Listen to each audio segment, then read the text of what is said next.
감사합니다. 이 아침에 저희들에게 새날을 허락하시고 또 하루를 통하여 주님을 만나고 주님을 교제하고 주님을 더 깊이 알아가는 복된 새 하루 주신 것을 감사합니다.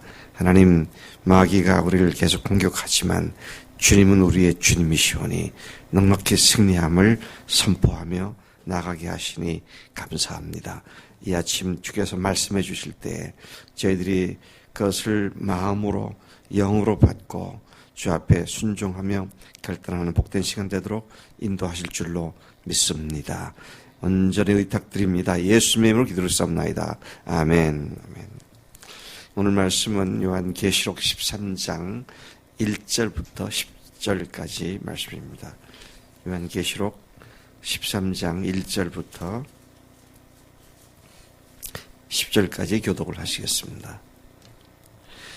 내가 보니 바다에서 한 짐승이 나오는데 뿔이 10이요 머리가 7이라 그 뿔에는 10 왕관이 있고 그 머리들에는 신성모독하는 이름들이 있더라.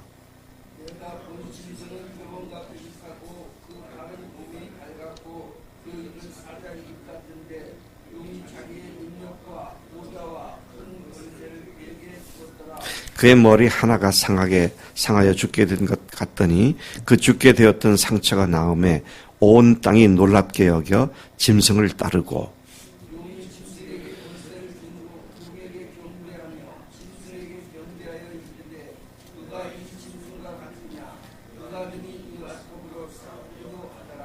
또 짐승이 과장되고 신성모독을 말하는 입을 받고 또 42달 동안 일할 권세를 받으니라.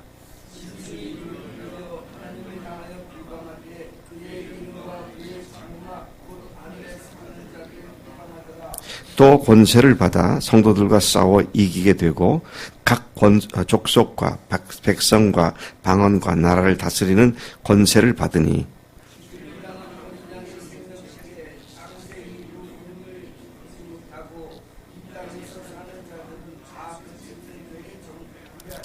누구든지 귀가 있거든 들을지어다. 사로잡힐 자는 사로잡혀 갈 것이요 칼에 죽을 자는 마땅히 칼에 죽을 것이니 성도들의 인내와 믿음이 여기 있느니라. 아멘. 아멘. 오늘 이 본문 말씀을 보면 한 짐승이 바다에서 나옵니다. 내일 본문에 보면 또 다른 짐승이 육지에서 나오게 되죠. 근데 바다에서 나온 짐승을 잘 살펴보면 이게 마귀가 보낸 적그리스도구나라는 사실을 어렵지 않게 알 수 있습니다. 12장에 이어서 13장에서 계속되는 이야기는 성도들에 대한 사탄의 핍박을 지금 계속 얘기하고 있습니다. 우리가 계시록을 해석할 때에 이것을 2000년 역사 전체에 대한 얘기냐 아니면 마지막 때 말세 지말의 이야기냐 어떻게 보느냐에 따라서 해석이 여러 가지 나올 수가 있습니다. 그러나 분명한 것은 그렇게 보든 저렇게 보든 마귀란 놈이 하나님의 성도들을 괴롭힌다. 이것이 주 그 메시지의 핵심인 것을 알 수 있습니다. 성도들이라는 사탄의 핍박, 이것이 얼마나 무서운 핍박이 있을 수 있느냐 하는 것을 보여주고 있습니다.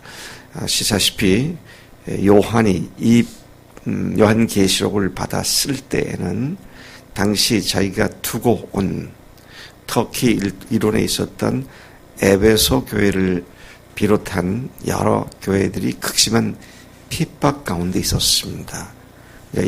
이 계시록을 쓸 당시나 또 지난 2000년 기간의 역사나 앞으로 다가올 일이나 동일하게 작용하고 있는 세력인 사탄은 성도들을 어떻게든지 유혹하고 협박하고 넘어뜨리려는 이 근본을 우리가 잘 알고 이 말씀을 본다면 그렇게 크게 어렵지 않은 말씀이구나 라는 사실을 볼 수 있습니다.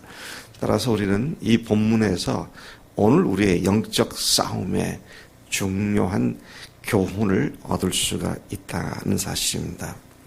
요한은 지금 바다에서 올라오는 한 짐승을 봅니다. 근데 그 짐승의 머리가 7개다. 7개고 또 뿔이 10개가 있다.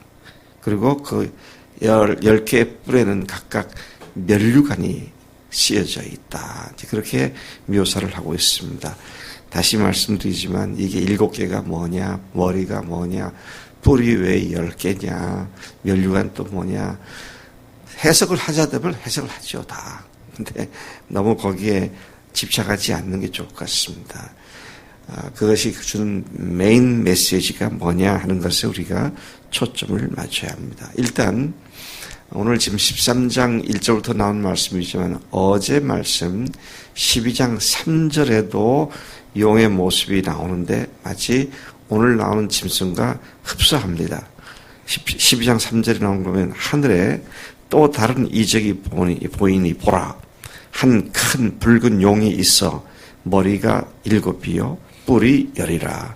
그 여러 머리에 7 왕관이 있는데, 자, 용 뭡니까? 옛뱀, 사탄, 마귀라고도 하는 자. 이 마귀의 모습이 용의 모습인데 용의 모습을 묘사한 것과 오늘 짐승을 묘사한 것과 거의 유사합니다. 거의 같다고 해도 과언이 아니죠. 그러니까 마귀를 대신하여 마귀의 대리자가 되어 하나님의 사람들을 괴롭히려고 덤벼드는 존재. 그렇게 우리가 보면 틀림이 없다. 그런 생각을 하게 됩니다. 그 용의 지상 권력을 대행하는 역할이 바로 이 짐승이 하는 일이었음을 보여주고 있습니다. 그리고 그 모습을 새 짐승의 표범 같고 그랬습니다. 표범과 비슷하고 발은 곰 같고 입은 사자와 같다. 그렇게 말을 합니다. 여러분 왜 표범, 곰, 사자로 표현했을까? 한마디로 말하면 잔인함을 얘기합니다. 극도로 잔인함을 얘기합니다. 제가 어떤 자료를 보니까 사자나 호랑이는 배가 부르면 사람이 옆에 있어도 해치지 않는데요. 사슴이 옆에 있어도 안 잡는답니다. 근데 표범은 뭐든지 있으면 공격을 한답니다. 이게 포악성을 얘기하는 것이다. 그렇게 볼 수가 있죠. 발은 곰 같다. 곰의 공격 주 무기가 뭐죠? 발입니다. 발톱. 사자 같은 것은 발로 움켜쥐고 이빨로 물어서 죽이지만 이거는 그냥 상대방을 앞발로 내리치는데 이게 무게가 어마어마하다 그러죠. 네. 그래서 그 사탄이 갖고 있는 위력 이런 것들을 표현한 것이고 입은 사자와 같다. 사자의 주 무기는 이빨이라 그랬는데요. 이게 이제 공격적인 모습을 이렇게 표현하고 있다. 호전적이고 도전적이고 이제 이런 것들이죠. 근데 이 모습은 다니엘서 7장에도 비슷한 모습이 다시 나타나는데 구약의 다니엘서에 나타나는 새 짐승을 거기에 새 짐승이 나오는데요. 거기에 표범, 곰, 사자가 등장을 합니다. 그 짐승은 용의 권세를 받아가지고 오늘 이번 말씀이 용의 권세를 받아가지고 심지어 부활 비슷한 일을 통해서 사람들을 혼미케 하고 미혹케 한다. 그 중에 머리 하나가 죽은 것 같다가 다시 회복되는 이런 모습을 통해서 부활을 흉내내는 사탄의 그런 그 모습을 보여주고 있다. 보여집니다. 그는 용의 권세를 가지고 부활 비슷한 이적을 행하여 많은 사람들을 미혹할 뿐 아니라 하나님의 백성을 핍박하는 주 임무를 띠고 세상에 나타나게 되죠.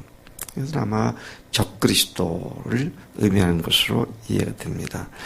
이들은 아마도 막강하고 무서운 권력을 가졌던 역사 속에 나오는 강대국을 의미하거나 또는 말세 지말에 적그리스도가 나타날 것을 이야기하는 것으로 보여지기도 하는데, 어쨌든 이렇든 저렇든 막강한 파워를 가지고 그리스도를 대적하고 하나님을 모독하는, 신성 모독하는 이런 일을 하는 존재인 것을 봅니다.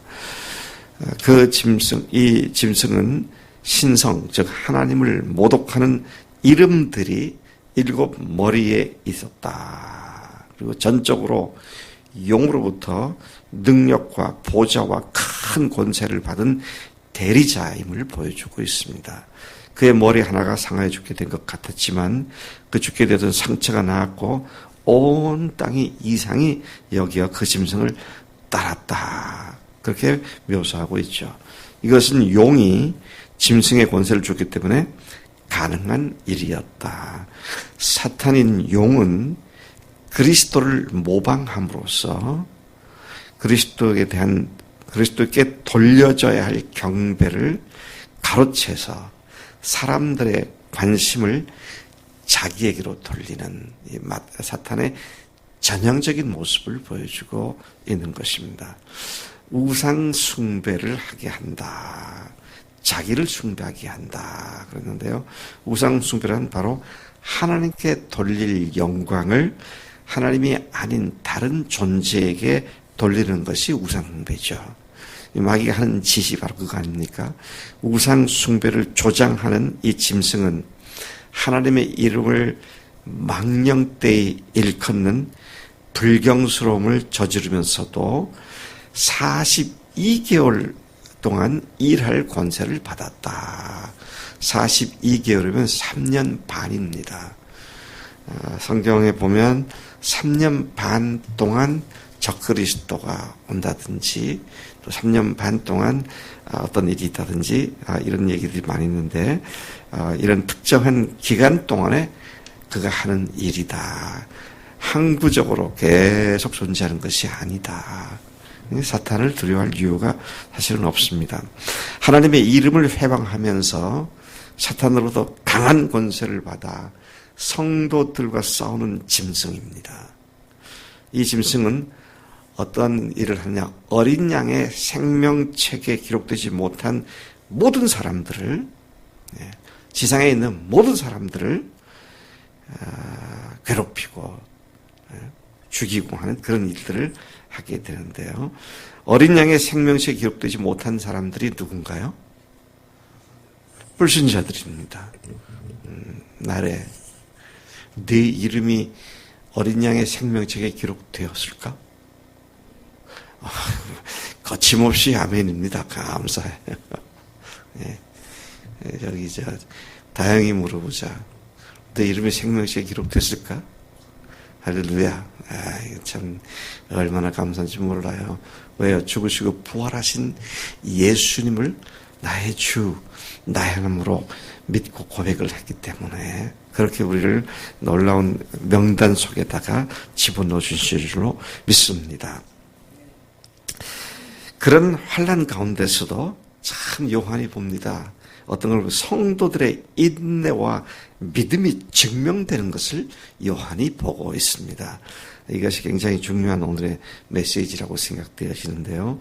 그 짐승은 입을 벌려 하나님을 향하여 비방하되 그의 이름과 그의 장막 곧 하늘에 사는 자들을 비방하며 하나님과 하늘에 있는 천사들과 하나님의 사자들을 비방하는 하늘에 속한 모든 것을 부정하고 비방하는 존재, 영락 없는 마귀가 바로 이런 존재죠. 또 7절에 보니까 권세를 받아 성도들과 싸워 이기게 되고 각 족속과 방언과 백성과 방언과 나라를 다스리는 권세를 받은 존재로 묘사되고 있습니다. 와, 이거 보니까요, 무슨 말입니까? 여기에 각 족속, 백성, 방언, 나라, 온 세상을 다스린다는 얘기입니다. 한시적으로 언젠가 적그리스도가 온 세상을 다스리게 될 겁니다. 자, 이런 내용을 말씀을 하고 있는 것인데요. 자, 근데 8장에 보니까 죽임을 당한 어린 양의 생명책에 창세 이후로 이름이 기록되지 못하고 이 땅에 사는 자들은 다 그 짐승에게 경배하리라. 여러분, 그 뒤에 13장 뒷부분에 가보면 이마에 인 맞은 자, 또 짐승의 숫자가 666이었더라, 이런 말씀이 나오는데요. 틀림없이 적그리스도를 이야기하는 것으로 보여집니다. 자, 가공할 능력을 가진 짐승의 세력은 모든 불신자들을 굴복시키고 경배할 것을 강요하지만, 근데 그 중에서 진정한 성도들은 인내하고, 사로잡히는 자들은 사로잡혀 칼로 죽이면 죽어야 한다, 그렇게 말하면서 그 고통을 다 감당합니다. 자, 9절 10절 보세요. 누구든지 귀가 있거든 들을지어다. 10절, 사로잡힐 자는 사로잡혀 갈 것이요 칼에 죽을 자는 마땅히 칼에 죽을 것이니 성도들의 인내와 믿음이 여기 있느니라. 참 놀라운 담대함입니다. 잡혀가면 잡혀가지, 죽으면 죽지, 그러면서 그 어려운 환난을 견디고 인내하는 성도들의 승리의 모습을 보게 되는 것이죠.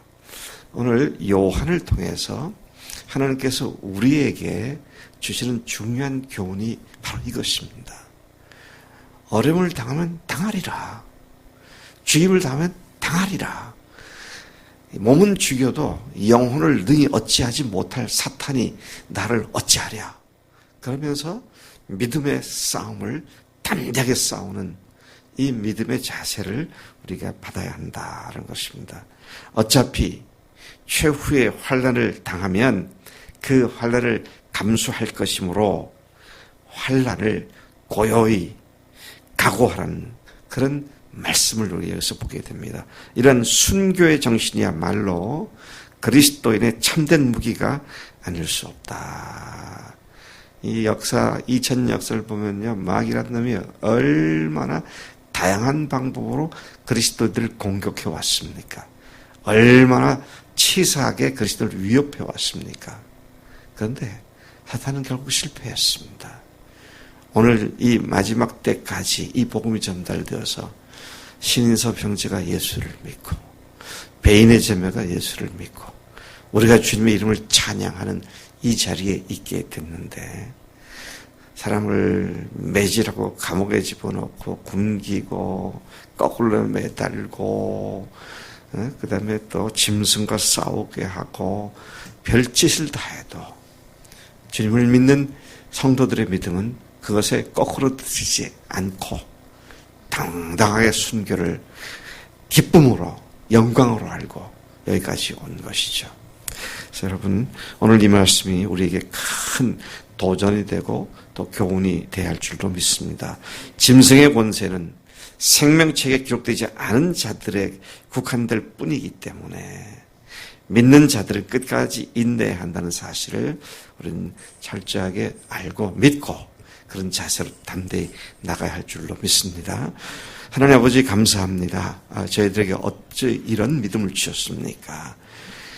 무시무시한 표범 같고 곰 같고 사자 같은 그런 적그리스도의 어마어마한 권세 앞에서도 조금도 두려워하지 아니하고 죽으면 죽으리라는 믿음을 가지고 앞으로 나아가도록 이 아침에도 우리를 권고해 주시니 감사합니다.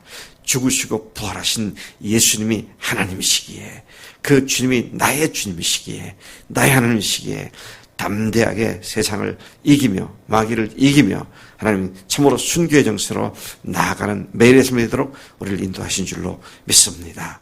오늘도 그런 마음으로, 그런 믿음으로 살겠습니다. 승리하는 삶을 살겠습니다. 감사하고 예수님의 이름으로 기도를 드리옵나이다. 아멘. 아멘.